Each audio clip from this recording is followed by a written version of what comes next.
कितने करीब मेरे साईं।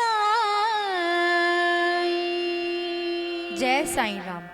कितने करीब मेरे साईं शीर्षक के अंतर्गत साईं भक्त दीदी एक ऐसे साईं दरबार से संबंधित साईं कृपाओं को श्रवण कराएंगी जहां स्वयं साईं आकर विराजे हैं, जहां केवल साईं भक्तगणों को लेकर नौविधा भक्ति का पालन किया जाता है।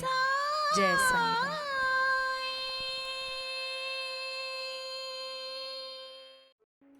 राम। ओम साईनाथाय नमः। मेरे बाबा के प्रिय भक्तगण जो मेरे देश में हैं, विदेशों में हैं, आप सभी को मेरा साईं राम, क्रिसमस की बहुत बहुत बधाई। और हमें जो लोग कमेंट्स देते हैं अच्छे अच्छे, उन सबको बहुत धन्यवाद। बाबा आप सबका कल्याण करे, आपके साथ रहे, बाबा का आशीर्वाद सदा आपके साथ रहे। बाबा के प्रिय भक्तगण, आज ये मेरा 89 नंबर का एपिसोड है, अर्थात 89। मैं कोशिश कर रही हूँ कि जल्दी से जल्दी मैं शतक बना लूँ, पर इस समय अभाव के कारण मैं जल्दी आपके सामने नहीं आ पाती हूँ। बाबा की कृपाएँ तो असीम हैं, सत्य घटनाएँ असीम हैं, जो मैं सुनाती चली जाऊँगी, कभी अंत नहीं होगा। पर मैं कब तक सुना पाऊँगी ये मैं नहीं बता सकती हूँ। आज जो घटना मैं आपको सुनाने जा रही हूँ, उससे हम सभी को कुछ सीख लेना जरूरी है। वो घटना इस तरह है कि एक परिवार, एक हंसी खुशी परिवार, माता पिता, एक बेटी, पिता एक प्राइवेट कंपनी में अच्छे पद पर थे, अच्छी तनख्वाह मिलती थी, मगर जब वो पेंशनर हुए तो कंपनी का पेंशन अत्यधिक नहीं है, मगर जितना है उससे काम चल रहा था। उन्होंने रिटायरमेंट के बाद जो उन्हें रुपए पैसे कंपनी से प्राप्त हुए, उससे मकान बनाया, बेटी को हाई एजुकेशन दिया, अच्छी शादी भी की। इसके बाद जो पैसे थे उससे उनका गुजारा अच्छे से चल रहा था। मगर जिंदगी सपाट नहीं होते हैं, जिंदगी में मोड़ आते हैं, और ये मोड़ कभी दुख के होते हैं, कभी सुख के होते हैं। उनके परिवार में दुख का मोड़ आया। बेटी अपने ससुराल से मायके आई, इसलिए आई कि वो इतने एजुकेशन प्राप्त करने के बाद नौकरी करना ज़रूरी समझी, और उसने सोचा था कि हम मायके जाकर एक नौकरी ढूंढेंगे आराम से। पर उसके यहाँ आने के 1-2 महीने बाद ही ऐसी घटना घटित। उसके पिताजी बीमार पड़ गए। उसके पिताजी बीमार पड़ गए। 1 दिसंबर को मेरे पास फ़ोन आया कि मेरे पिताजी, उनको बहुत कफ हो गया है, बुखार है, और मेरे पिताजी हमेशा कहते थे कि मुझे कुछ नहीं होगा, मुझे कुछ नहीं होगा, पर विश्वास नहीं होता है कि पिताजी को ऐसे क्यों हुआ। साईं आंटी, आप बाबा से प्रार्थना करना मेरे पिताजी ठीक हो जाए। प्रिय भक्तगण, मैं प्रार्थना निस्वार्थ ईमानदारी से करती हूँ, पर ये जरूरी नहीं है कि बाबा हमारी प्रार्थना हमेशा सुन ले। धीरे धीरे उनके पिताजी की बीमारी बढ़ती गई।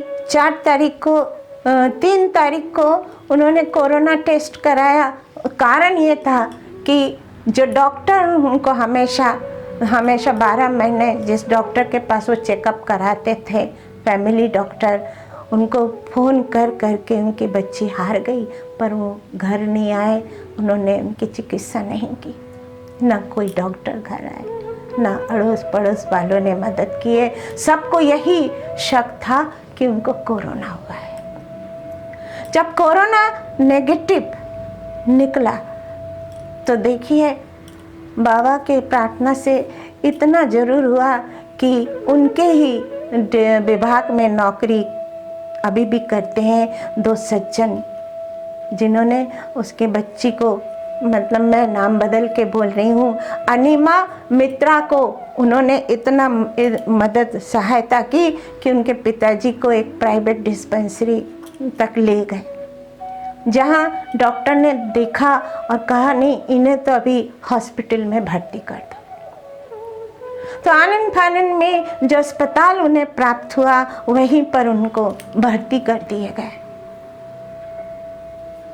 नेगेटिव रिपोर्ट भी बताया कि पिताजी को कोरोना नहीं है, पर अस्पताल वाले नहीं माने। उन्होंने पुनः कोरोना जांच कराया और पॉजिटिव रिपोर्ट दिखा दिया। अब मिस्टर मित्रा को पॉजिटिव कोरोना विभाग में कोरोना वार्ड में भर्ती कर लिया। 1 दिन, 2 दिन, 3 दिन, 4 दिन बीत गए। लड़की को वहाँ प्रवेश ही नहीं करने दिया। वो अपने पिताजी को देख नहीं पा रही, अपने पिताजी के हाल जान नहीं पा रही, वो बेचैन हो रही। वो केवल मुझे फ़ोन करती जा रही कि आप प्रार्थना करते रहना, मेरे पिताजी सुरक्षित रहे। और वो एक प्रश्न रोज मुझसे करती थी कि बाबा ने आपको कुछ संकेत दिया? अच्छा साईं आंटी, आप बताइए मेरे पिताजी जीवित तो रहेंगे? अब बताइए, वास्तव में बाबा ने मुझे कोई नेगेटिव संकेत दिया ही नहीं, मगर उसके मन को रखने के लिए मुझे बोलना ही पड़ रहा था कि जरूर जीवित रहेंगे। कई दिन बीतने के बाद वो बहुत ही बेचैन हो गई। एक वार्ड बॉय में इतनी इंसानियत थी कि पिताजी से फ़ोन करवाया।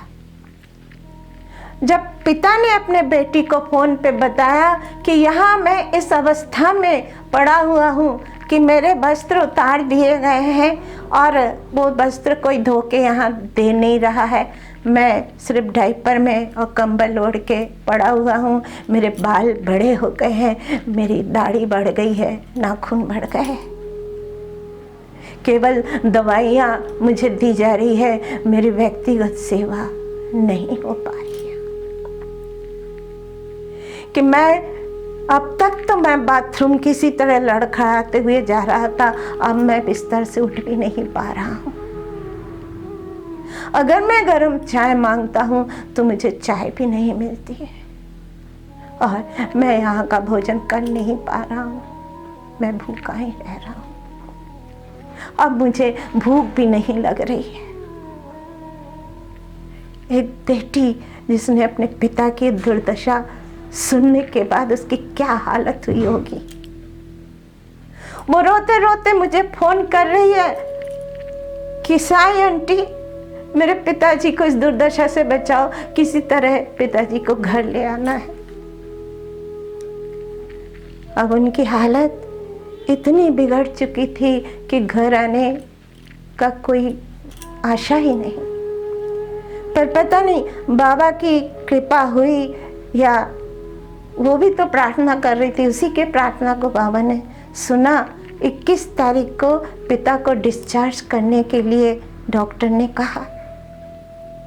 डॉक्टर ज़्यादा बात करते नहीं, डॉक्टर पेशेंट के परिवार से मिलना नहीं चाहते, फ़ोन पर बात करना नहीं चाहते। केवल इतना मैसेज दिया कि 6.5 लाख रुपए आप जमा कर दीजिए और पिता को घर ले जाइए। लड़की तो उसके होश उड़ गए, 6.5 लाख रुपए कहाँ से लाऊं? भटकने लगी यहाँ वहाँ रिश्तेदारों से, और जहाँ जहाँ उसे बना, जो जो उनके अच्छे संपर्क में थे सबसे उसने बात की। अंत में किसी तरह जब उसने 4 लाख रुपए तक व्यवस्था कर ली तो डॉक्टर ने कहा अभी इनको 3 दिन और रोकना पड़ेगा, नहीं खून चढ़े, इनके शरीर में खून नहीं। अब वो दौड़ धूप करके खून की व्यवस्था की उसने, और 3 दिन के बाद 8,60,000 रुपए का बिल बना। अस्पताल से कहा गया 8,60,000 रुपए जमा करिए, पिता को ले जाइए। पिता अभी भी जीवित थे। ये बहुत बड़ी दया थी बाबा की कि 4 तारीख को जो मरीज भर्ती हुए और 23 तारीख को किस तरह उनको घर में लाया गया वो मैं बताती हूँ। इतने पैसे तो थे ही नहीं कि जमा कर दिए जाए। आखिर उनके मामा जो जबलपुर में रहते नहीं है, पर मामा के मन में बाबा ने ऐसा प्रभाव दिया, ये उनके मामा अपनी बहन को बहुत ज़्यादा चाहते हैं, उन्होंने 4 लाख रुपए भेज दिए। इस प्रकार 8 लाख रुपए हो गए, मगर 60,000 रुपए कैसे करें? जब बहुत से लोगों ने, जिनको फ़ोन पर उसने बहुत अपना बताया कि हम इतने संकट में हैं, बहुत सोर्स लगाया, बहुत कुछ किया, तो बड़े मुश्किल से 60,000 रुपये कम किया गया। 8 लाख रुपए जमा होने के बाद एम्बुलेंस में पिता को लेकर घर आई। घर आने के बाद उसने बाबा को धन्यवाद दिया कि मेरे पिता जीवित अवस्था में घर आ गए। पर प्रिय भक्तगण, आज की हालत ये है अभी तक कि जो दवाइयाँ वो ले रहे हैं उससे निरंतर उनको मोशन हो रहा है, बाथरूम हो रहा है, और वो लड़की जो है वो बार बार उनके डायपर बदल रही है और खुद वो बहुत ज़्यादा अस्वस्थ हो रही है। पर देखिए, कोरोना इतने लंबे समय तक तो नहीं रहता है, पर फिर भी मदद के लिए कोई आगे नहीं बढ़ रहा। एक ऐसी बीमारी, ना अड़ोस पड़ोस जान पहचान कोई आके उस बच्ची को मदद नहीं कर। बच्ची कह रही है, मैं एक पल पापा को छोड़ के बाहर नहीं जा पा रहा हूँ कि मैं कुछ खरीद के लाऊं पापा के लिए, कि मैं ये प्रोटीन का कुछ सामान बिस्कुट वगैरह लाऊं, कि कुछ करूं। मैं उनको छोड़ के जा नहीं पा रही हूँ और कोई मेरे घर तक आ नहीं पा रहा है। तो बाबा के प्रिय भक्तगण, मैं अगले एपिसोड में बताऊंगी कि वो कैसे हैं। अभी तक तो वो बहुत ही अस्वस्थ है, और साथ में उनकी पत्नी निरंतर रोती जा रही है, कारण वो भी इनवैलिड है, वो चल फिर नहीं सकती ठीक से, वो कुछ कर भी नहीं पा रही है। प्रिय भक्तगण, हमें इस घटना से ये शिक्षा मिल रही है कि अपने सेहत को हम स्वस्थ रखें, सेहत को बनाए रखें। हमें कोई भी ऐसे अनावश्यक ऐसे वस्तुओं का सेवन नहीं करना चाहिए, या जो स्वास्थ्य कारक पौष्टिक भोजन है उसे ही ग्रहण करना चाहिए। और हमें निरंतर योगा करते रहना चाहिए, ताकि अभी तक तो हम देखते थे कि हार्ट पेशेंट लुट जाते थे, मगर अब कोरोना पेशेंट की हालत देखिए, कहाँ से इतने पैसा लाया जाए, कैसे बीमारी को ठीक किया जाए। इसलिए हमें अपने आप को स्वस्थ रखना बहुत ज़रूरी है, क्योंकि अब ना हमें डाकुओं से डर है और ना हमें किडनैपर से डर है तो अब केवल अस्पताल से डर है, जहाँ हम पूरी तरह लुट जा रहे हैं। जिसे हम भगवान मानते हैं और हम सोचते हैं कि वो भगवान हमें ठीक कर देंगे, आज वहाँ भगवान हमें दिखाई नहीं देते हैं, वहाँ केवल पैसों का खेल होता है। तो मैं आप सबसे ये अनुरोध करूँगी कि अपने सेहत का ख्याल कीजिए। बीमार पड़ना ही नहीं है, दुर्घटना वाली बात अलग हो जाती है, और जो बीमारी वो अपने हाथ में है। बाबा के प्रिय भक्तगण, मैं एक छोटी सी घटना साई लीला की सुनाना चाहूँगी। शिरडी ग्राम में एक बार एक पादरी आए थे इंग्लैंड से, थॉमस नाम के, और उन्होंने गांव के लोगों को बहुत समझाया कि हम आप लोगों के लिए मुफ्त में स्कूल और अस्पताल और अंग्रेजी बोलना सब सिखाएंगे, मुफ्त में दवाइयाँ देंगे और मुफ्त में बहुत कुछ करेंगे, मगर आप इस मिशनरी का लाभ उठाइए। बहुत ही उन्होंने गांव के लोगों को समझाया, पर गांव के लोग जो थे वो सिर्फ बाबा बाबा बाबा करते थे। वो बाबा के इतने भक्त हो गए थे कि उनको विश्वास था कि हमें कुछ भी हो जाए हमारे बाबा हमें ठीक कर देंगे। कुछ दिन वहाँ आलीशान तंबू लगा के वो पादरी थॉमस थे शिरडी में, पर जब उन्होंने देखा कि वहाँ उनकी कोई इज्जत नहीं हो रही है तो उन्हें बहुत अपमान सा महसूस हुआ। उन्होंने सोचा वो कौन फकीर है जिसके भक्त है सारा गांव, उस फकीर को मुझे देखना है, मैं मिलने जाऊंगा उस फकीर से, उसमें खासियत क्या है ये मुझे देखना है। जब मिस्टर थॉमस बाबा के मस्जिद पहुंचे और उन्होंने अंदर बाबा के पास खबर पहुंचाई कि कह देना मिस्टर थॉमस आए। अंदर से उनके पास ये खबर आई कि अभी वो वक्त ही नहीं आया कि बाबा आपसे मिलेंगे, तो वक्त का इंतजार कीजिए। इतना सुनना था कि वो क्रोध में आ गए। उन्होंने कहा, कहाँ ये भारत का गुलाम और कहाँ हम शासक, हमसे इस तरह से बातें। उनको अपमान महसूस हुआ। उन्होंने कहा, मुझे एक पल यहाँ नहीं रुकना है, मैं जा रहा हूँ। खबर कर दो अंदर कि मैं जा रहा हूँ। अंदर से बाबा ने खबर सूचना भेजी, आज रात को ना जाएं, जाना है तो कल जाएं, मगर आज रात को रवाना ना हो। आज यहीं साईं आश्रम में रहे, आज ना जाएं। इस सूचना को पाकर उनने व्यंग्यात्मक हंसकर उन्होंने बताया कि मैं उस फकीर की बात मानूंगा, मैं तो आज ही जाऊंगा, देखता हूं मेरा क्या बिगड़ता है। रवाना हो गए, टांगे में बैठकर रवाना हो गए, मगर कुछ ही दूर तक जा पाए थे। एक कोपर गांव के पहले ही एक साइकिल से टकराकर उनका टांगा पलट गया। बहुत बड़ी दुर्घटना घटी। वो टांगे के साथ घिसटते चले गए।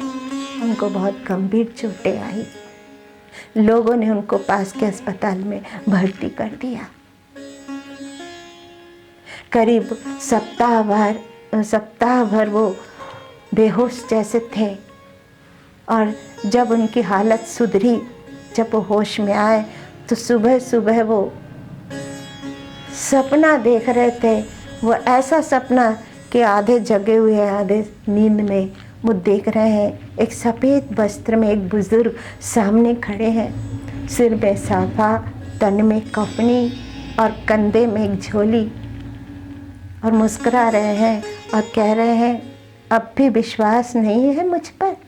मैंने मना किया था ना कि आज मत जाओ, पर माना नहीं, और देखो क्या हाल। एक बात याद रखना कि धर्म जो है वो एक ही है, वो मानवता का धर्म है। धर्म अलग अलग नहीं होते हैं, एक ही धर्म होते हैं जो मानवता का धर्म। हम सबको मानवता का धर्म निभानी है, मानव का कल्याण करना है। और वो अदृश्य हो गए। जब पूरी तरह होश आ गए, होश में आने के बाद वो सोचने लगे, ये तो वो साईं बाबा ही होंगे। अब वो एक पल नहीं रुक पाए। वो जैसे ही स्वस्थ हुए वो शिरडी पहुंच गए। अब उन्होंने अनुमति लेना जरूरी नहीं समझा, वो अंदर पहुंच गए मस्जिद के अंदर, और बाबा के सामने घुटने टेक कर बैठ गए। बाबा के दोनों हाथों को अपने हाथ में लिया और चुम्बन करते चले गए।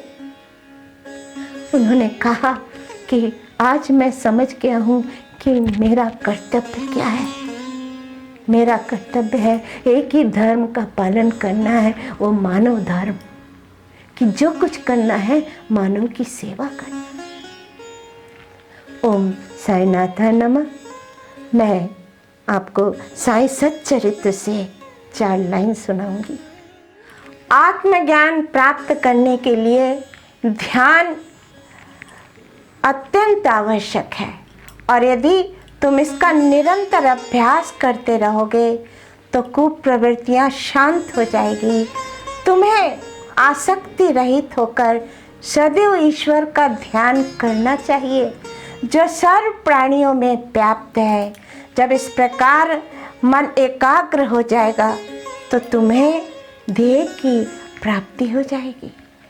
प्रिय भक्तगण, सब्सक्राइब कीजिए, बेल आइकन दबाइए और शेयर कीजिए। ये एक पुण्य का काम होगा। अनमोल मोतियों को इस तरह बांटना चाहिए ताकि बाबा की कृपा बनी रही। ओम साई राम। साचो ते